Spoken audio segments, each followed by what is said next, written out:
So Friday the 24th of April marked exactly 10 years since I was diagnosed with mental illness in schizophrenia.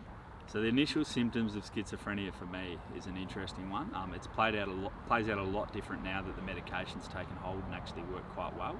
But back in the day when I began to go on medication, the initial symptoms would be intense voices at night and sheer tiredness as well from getting through those voices that you're actually hearing.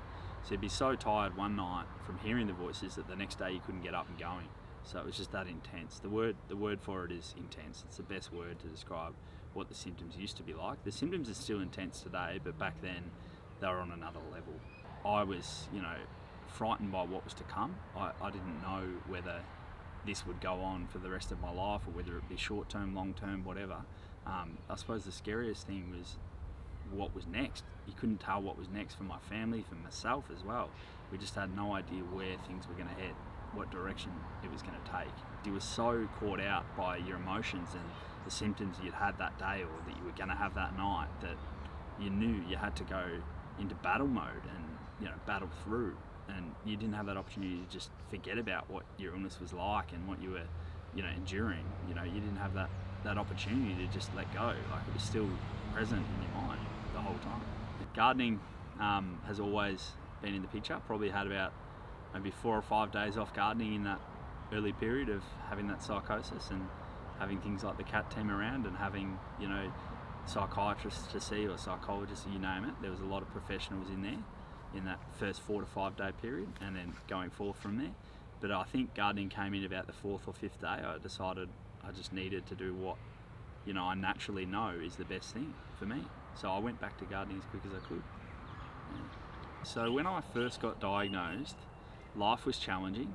Today life is still challenging. Every day there's no question that I hear voices and have thoughts and I have my delusions or my visions and things like that. That still does happen. But what's happened for me is that has shifted to a point where I can manage it. So early on in the piece I couldn't manage it myself. I needed that help. Now I've got a lot of things in place. So if I can't get in to see the doc or the psychiatrist or psychologist, I've got other people I can turn to, like my brothers or my family. I feel like the biggest thing in the early days was finding a certain level of trust, and that level of trust has definitely shifted. And they say the biggest thing with schizophrenia is developing trust. So for me it took a long time to get that trust, but I'd say in the last 4 to 5 years I developed a really good quality of trust, and that trust has led me on to live a pretty good life. So life has definitely shifted in a massive way because of that. Yeah. Tom Talks has become a real opportunity for me to share a positive message around mental health and create a good awareness and open up a conversation. We speak to different organisations such as businesses, sporting clubs in the community, schools, and of course workplaces. So the biggest message that we're trying to spread with Tom Talks is that you can still live a life quite healthily and you can have a good quality of life even though you have a mental illness, if you have the right support networks around you.